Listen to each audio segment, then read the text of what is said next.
Hi, everyone. This is Katie from Care Washington, and I'm here with one of our attorneys, Alex, and our policy assistant, Angelique, and they're going to give you a Know Your Rights presentation about family-based immigration applications.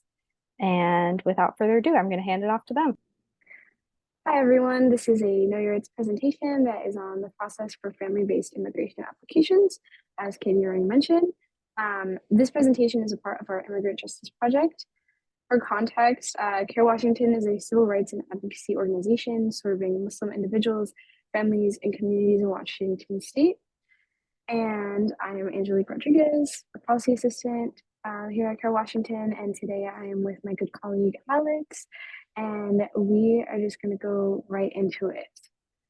So beginning with the first slide on this presentation, we are going to be covering who can petition for family members who are considered family members according to immigration law, the Department of State Bulletin, like what that is, why it's important to know about it and check on it, and then possible benefits regarding this process. So on to the next slide. Family-based petitions can be filed for beneficiaries both inside and outside of the United States. So if your family member is in the United States and can show proof of a valid relationship that meets all of the requirements, they can get a green card on approval. If your family member is outside the United States, they must show two things. So one, they must show proof of a valid relationship that meets all of the requirements. And then two, they have to obtain a visa or a permission to enter from a consulate. If your family member is in Afghanistan, currently all of the consulates in Afghanistan are closed, so they must go to another country or outside of Afghanistan to get this permission to enter or but we will continue to talk about this through the following slides.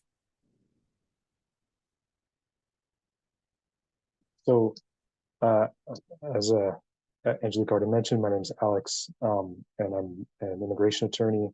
And so what we're going to do is, the next couple slides is dig a little bit deeper into the general process Angelique was just talking about. So first of all, I just want to say that the process for beneficiaries inside and outside the U.S. is quite similar up to a certain point, and then those two processes diverge. So let's start by talking about beneficiaries who are outside of the U.S.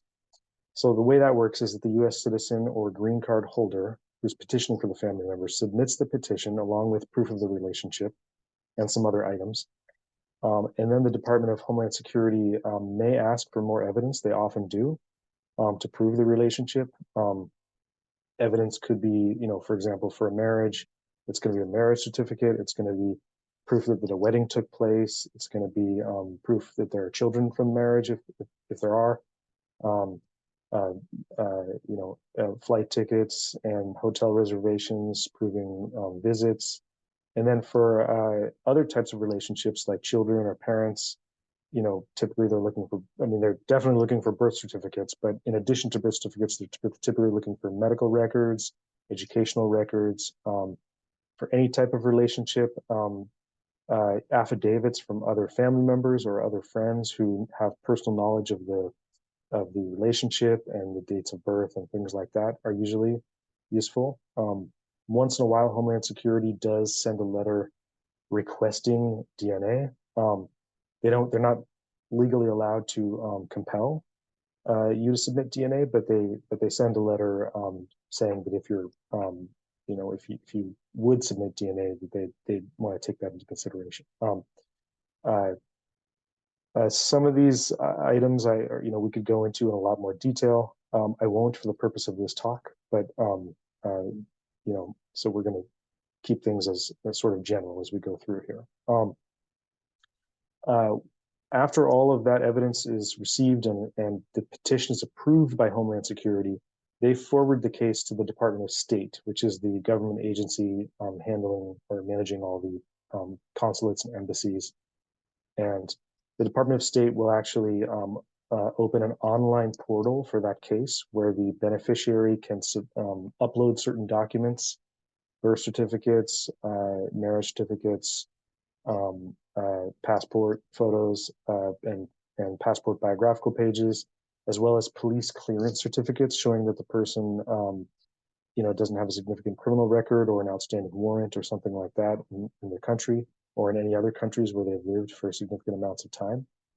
The person will also have to fill out a visa application online and upload some financial support documents from the petitioner and any joint sponsors. And we'll talk about that a lot more later.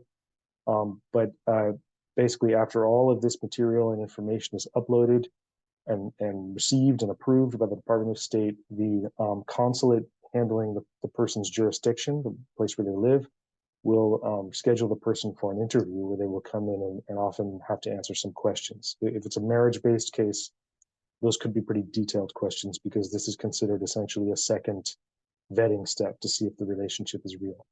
For other types of family relationships, often not as significant, but you never really know. And these consular officers are also charged with vetting any security issues. These are the automatic lights going off in my office that may happen periodically during this talk. But as I was saying, these consular officers vet for security, criminal background, and stuff like that. So there will be a short interview, and then if the visa application is approved, then the person will enter the U.S. In most cases that we're talking about for this talk, the person will enter the U.S. As a green card holder or as a lawful permanent resident. There are some other types of petitions we may mention, but generally that's what we're talking about here. And they may not have their physical green card yet. That will come in the mail later, but they will enter as a lawful permanent resident. So I'll go to the next slide here, where we talk about beneficiaries who are inside the U.S. And for this type of case, it starts the same way, essentially, where the petitioner submits a petition, proof of the relationship. Homeland Security often asks for a lot more evidence. DNA may be requested. All of that stuff happens. The difference here is that the person in the U.S., rather than eventually uploading documents and information to the Department of State, the person will actually file a green card application directly to Homeland Security. And depending on the type of family relationship or which we'll talk about a little bit more later, but depending on the type of family relationship and some other factors, the person may actually submit the green card application together with the petition in one packet, or they may have to wait a little bit, or sometimes a long while to submit a green card application. That statement may be quite confusing, I understand that, but we will get into that more as the talk goes on. In most cases, there will still be an interview. Doesn't always happen. Sometimes the evidence is strong enough that Homeland Security simply approves the case without an interview, but quite often there is an interview. There's a medical checkup that needs to occur. Financial sponsorship stuff needs to be straightened out. Again, we'll talk about that more later. But generally, the thing to keep in mind is if the person's outside the U.S., petition first, and then there's going to be a long process with the Department of State and the relevant consulate. Whereas if the person's in the U.S., you're going to file a green card application either at the same time or at some later date. We can move on now. So just to reiterate, kind of like summarizing some of what we said above, is successful family-based application should show 1, proof of the relationship, 2, eligibility to enter the United States.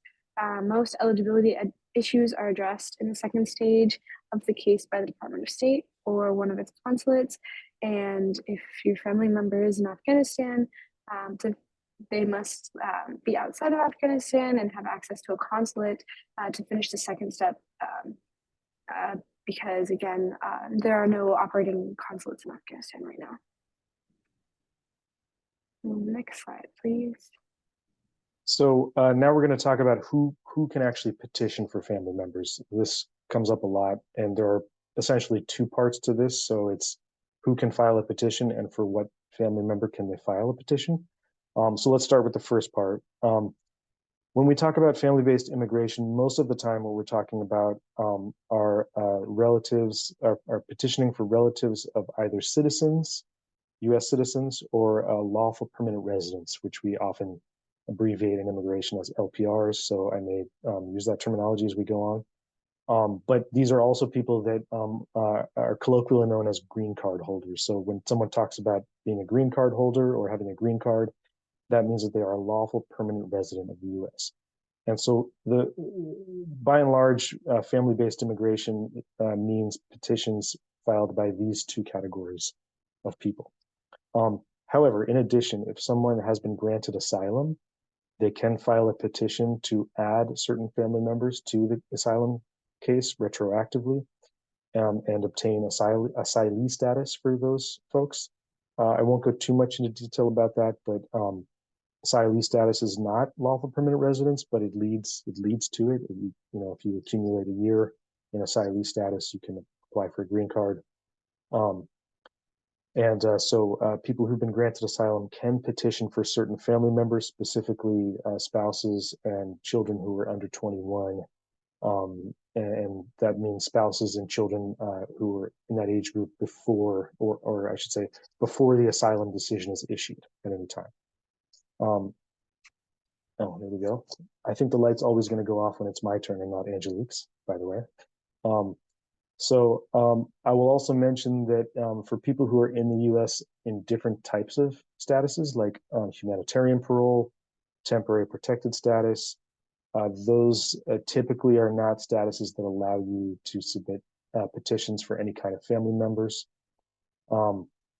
There is a sort of exception at the moment for people who entered as part of the evacuation from Afghanistan. The Department of State has opened up a somewhat, I want to call it an informal process, because it's not exactly transparent, and it's not exactly how clear how widespread and how successful it's been. But there is a process for people who are part of the Afghan evacuation, many of whom still have a parole status or some other kind of temporary status. There's a process where they can fill out an online form and request assistance for reunification with family members who may still be in Afghanistan or elsewhere outside of the U.S. It's a brief online form where you fill in your relative's information and send it off into the ether, so to speak, and whether or not the U.S. government can then contact those people and then find them and then process them in some way, get them some kind of travel document to safely travel to the U.S. Is sort of an open question on a case-by-case basis. We've heard about successful cases happening in the community. Personally, as an immigration attorney, I haven't. It hasn't happened with any of my clients, although I filled out these forms for a lot of their relatives. You may hear about this. It's out there in the community. I'm just not sure how effective it is at the moment. And really, outside of these categories, there isn't any type of family petition. You may hear in the community people talking about, I want to sponsor my friend, my brother, or my parent or something, and that could mean that they're talking about doing something that falls into some of these categories. It could be that sometimes you hear people talking that way because they assume that if they do have a status here, there's an easy way to bring family members, which there isn't. People could be talking about bringing someone as a visitor on what's called a visitor visa, or colloquially a tourist visa, which is not technically a type of visa that needs a sponsor, but family members are sometimes involved in those applications. But really, for family-based immigration leading to some kind of permanent status in the U.S., we're talking about the categories here on this slide.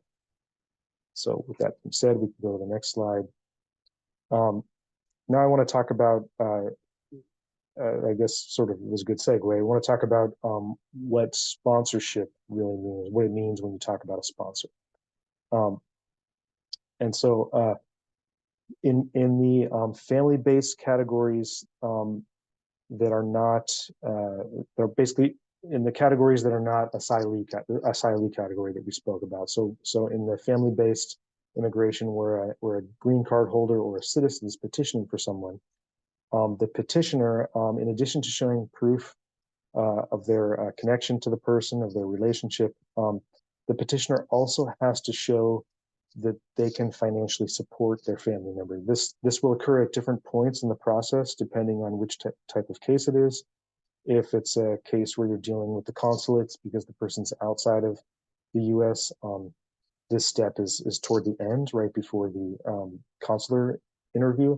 If the person's in the U.S., this is going to happen at the time of the green card application filing. But basically, the petitioner has to show that they can financially support the family member, or if they are not able to, or if they don't, or if they have income that doesn't meet a specific threshold, they can add income from some other person, which is typically going to be a joint sponsor who will submit separately their joint sponsorship affidavit, or it could, in other cases, be a household member of the petitioner. So, like, for example, the petitioner is an elderly person who's retired and doesn't have income, but they live in the same household as one of their children, separate from the person they're petitioning for. As long as they're part of the same household, then that the household income will be the number that's looked at, and proof of that will be submitted to fulfill this requirement. There we go, lights turned off again. Okay, so the way this works is that an affidavit of support form needs to be signed and submitted by the petitioner as well as any joint sponsor. If you're using income from a household member, there's this different form that's submitted. And I'll, perhaps not go into too much detail about this, but just say that there are various forms that fulfill this requirement that one might submit depending on their situation. Along with that form, you are required to submit your most recent income tax return. That's the requirement, but you're also oftentimes requested to submit additional financial documents to prove your income. So you may just want to go ahead and do that initially in one package. Quite often you're asked for the W-2 or 1099 that was part of your income, or multiple W-2s and 1099s. You may often be asked for other proof of your finances, like a bank account statement, whether you're dealing with a green card application for someone inside the U.S. or dealing with a consular office outside the U.S., just bear in mind that this is a sort of ongoing process where you're going to submit this stuff, and if you submit a lot of it right at the outset, that may work and that may be enough, but oftentimes you will get a request for additional documents. So we can go to the next slide.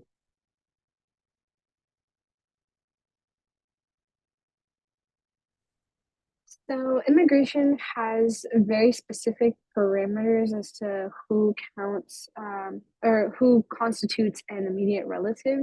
So we just want to outline here that an immediate relative, according to immigration law, is the spouse of a United States citizen, which the abbreviation for United States citizen is USC. So you'll see that in this presentation. The child of a United States citizen, the parent of an adult United States citizen. And it's also important to note that there are no caps on visas for these categories of petitions. So this means that if family members fall into one of these categories, the petitioner can file on their behalf and the family does not have to wait for a visa to become available. And this is the main difference between IRs, immediate relatives, and preference categories.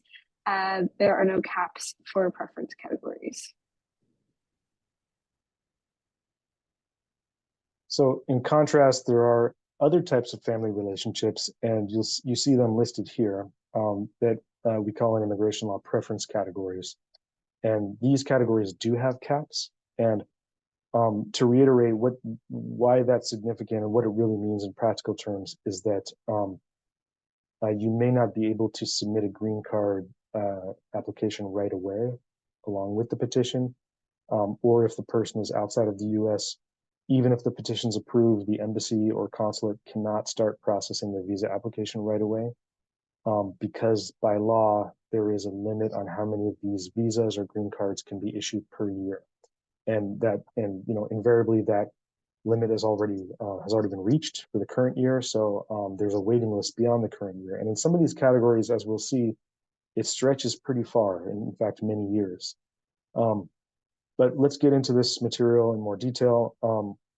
So the preference categories are, first of all, adult unmarried sons or daughters of U.S. citizens. So again, as Angelique mentioned, children of U.S. citizens who are under 21 are considered immediate relatives. There's no cap on visas for them. There's no waiting list. If the petition's approved, their green card can be approved, or they can proceed to a visa interview. But for adults who are still unmarried or divorced, they're going to be there in preference category 1, which does have a waiting list. Preference category 2 is split up into 2A and 2B, which A is going to be spouses of LPRs or unmarried children of LPRs, and then 2B is going to be it's listed as adult unmarried sons or daughters of LPRs. I know that wording is a little bit confusing. That's the wording that the government uses for posting this stuff. What it really means is unmarried children under 21 are in the upper category 2A, and unmarried children over 21 are in 2B. The preference category 3 are married children of U.S. citizens who are over 21, and preference category 4 are siblings of U.S. citizens. So we can move on to the next slide here. And the way you know what kind of waiting list you're going to be looking at is by going to look at a chart that's called the Department of State Visa Bulletin. So we're going to actually look at it at the current version of this chart in a moment, but I just want to first explain what it is. So it's a chart that shows your priority date, which is the date that the petition was filed. And the line is the way you know your place in the line is by keeping track of that date and whether that date falls before or after the dates that are listed on the chart. It's sort of a shorthand allowing the U.S. Government to know if they can proceed to the next stage of processing because there's enough, because they're not in danger of exceeding the caps or anything like that. This chart is updated every month. We're going to look at one of the charts. When I'm saying chart, but I should clarify there are actually a few different tables or charts that pertain to slightly different scenarios, including whether the beneficiary is inside or outside of the U.S. Oftentimes, the information on those different tables is very similar or the same.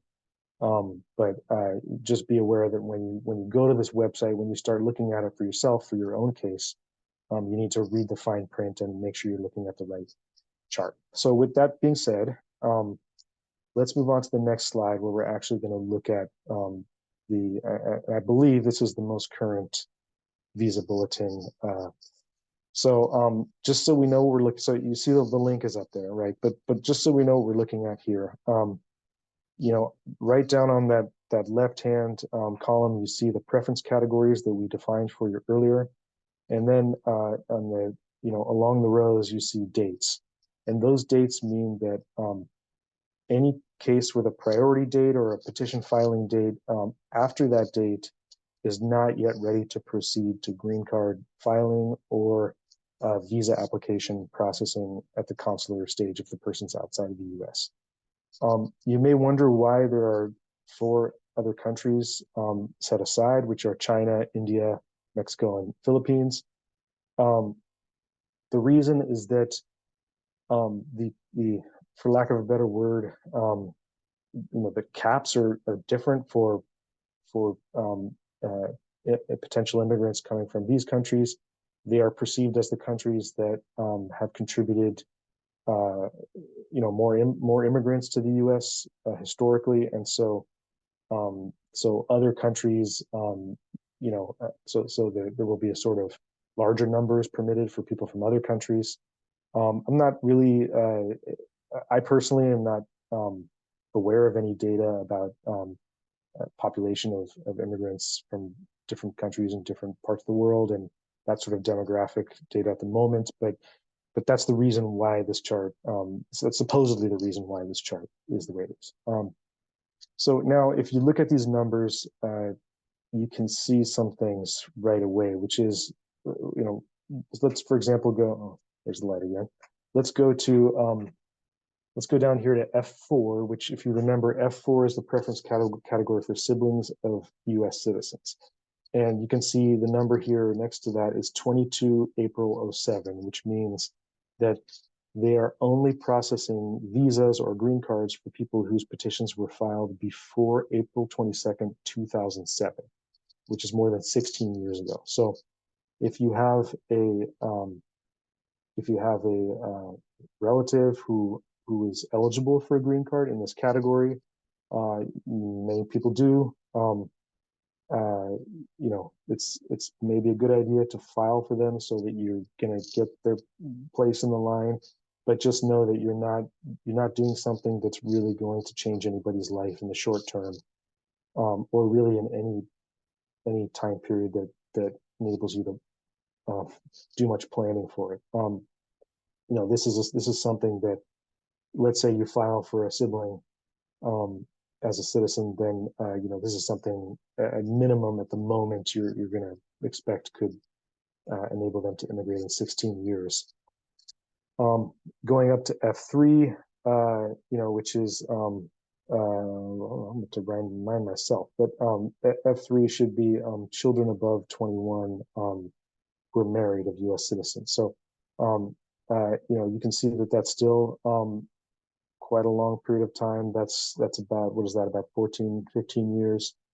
And then some of the other preference categories above those ones on the chart are little shorter time periods, but still in some cases pretty long. You're still looking at, I guess, 5 to 8 years for all of these preference categories. So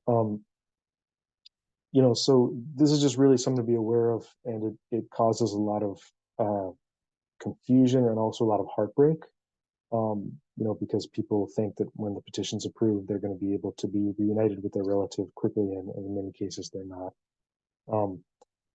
I just want to mention that this is, we grabbed this graphic from the website listed above. This is the chart pertaining to one of the two scenarios, and I'm not able to recall just off the top of my head which one it is, but this is the one pertaining to either people who are inside the U.S. or those who are outside. These numbers could be different between the two, so don't, this is just as an example, so you can, to help you understand how this chart is used. This is not, go to the website and look at the numbers yourself to know which time period pertains to their particular situation. And I also want to mention that this is something, if there ever is any significant immigration reform that passes by law in this country, this is something that could change. This is something that's talked about a lot. A lot of people want to change. A lot of people want to raise these caps. Certainly in our world as immigration lawyers and people we know and we work with, there's a lot of desire for these caps to be raised. On the time scale of like a sibling case, 16 years, who knows, maybe that's going to happen. It's probably not something that will happen in the next few years because, there doesn't seem to be much will right now for immigration reform in Congress. And even if there were, those changes take years to come into effect. So with that being said, we can move to the next slide. Thank you. So for this slide, we just want to highlight that there are possible benefits to family reunification. Everyone's case is different. However, in most cases, family-based petitions are better options than processes like asylum. It's usually more a direct path to a green card, excuse me. Some cases are even one step. And it's not a discretionary application. Asylum, on the other hand, is a discretionary application. This type family-based applications are more like, can you check the boxes off, yes or no? And there's no, so compared to an asylum application, there's no like burden of proof. and things of that sort. So an example in which, given this example, when the father of a United States citizen is paroled into the U.S., most likely the best option for him is for his United States citizen child to petition for him as opposed for him applying through asylum. So one question I'm going to pass along to Alex is, what if someone falls into one of the preference categories, but they are currently here on parole? How might that be different than someone who is here on parole who counts as an immediate relative, or IR? Would it benefit someone who is here on parole but falls into a preference category to go forward with family immigration? Thanks, Angelique. So the answer to this is, this is a very lawyerly answer, but it's sort of it depends on some factors. And first of all, I'll just say that if time and resources are not limited, if you have the funds to file a petition, which most of these petitions are $535 for filing fees, plus any additional fees for legal service, and then a green card application is much more expensive, is $1225, plus whatever you might have to pay for the medical evaluation. So if you have the funds to file something like this and you have the time to do it, it's probably always a good idea to file a petition, and just so that gets you that priority date, that preserves your place in the line. Even if you're a sibling who's going to have to wait 16 years, you know that the day is coming around at some point. So there's almost no reason, if you're interested in living in the U.S. someday and you fall into one of these categories, there wouldn't really be any reason why it would hurt you to file these, to have someone file these petitions. So you should do it. However, to get more to the point of the question, if you're here on parole, such as a humanitarian parole or some other type of parole that is, by definition, if it's parole, it's temporary. Typically, for example, the people who arrived as part of the evacuation from Afghanistan were issued parole for 2 years. That has now been extended. So for most people, they have another 2 years now. But someday it's not going to be extended forever. And so if you're in a category where you're going to have to wait, say, even 6 years or 7 years, let alone one of the categories where you're waiting, something like 16 years, then at some point you're going to go out of status. And unfortunately, in a situation where you're in a preference category, one of the eligibility requirements for you to file for a green card is that you remained in status up to the point of filing the green card application. So, you may see that if you're in this type of situation, you may reach a point where even though you've now reached the date where you can file the green card, you won't get a green card approved because you're no longer in status. Or you may have some other type of status at that time. Or, in many cases for these long waits, the relative petitioning for you may now no longer be a green card holder, but a U.S. citizen, which could change things if you're, say, the parent of that person or the spouse of that person. But for the other categories, it may not change anything. And so to wrap up this very long answer to your very simple question, Angelique, you have to be aware of the fact that there will be eligibility issues. Even though the relationship is provable, there will be eligibility issues if you're in a preference category and you're here on parole now. So just, you'll have to go forward with that knowledge.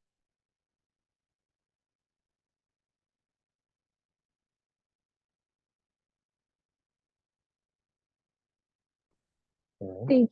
Thank you, Alex. Next slide. Okay, so this is just a reminder to you. Slide turn back. This is just a reminder to you that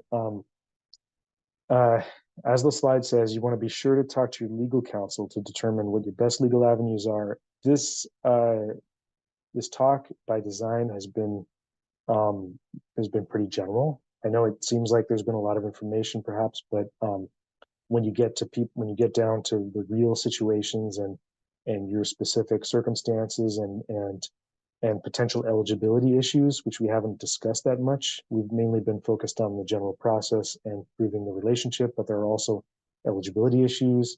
They could be based on criminal convictions. They could be based on prior entries to the U.S. or how a person entered the U.S. Or other types of security concerns. When you get into these details, you're going to find that a lot of these cases are pretty complex, and you may think it's easy to go forward when it's not. Alternatively, you may think it's hopeless when in fact there is a way forward. And so you want to be able to talk to a legal counsel or someone who can advise you on that.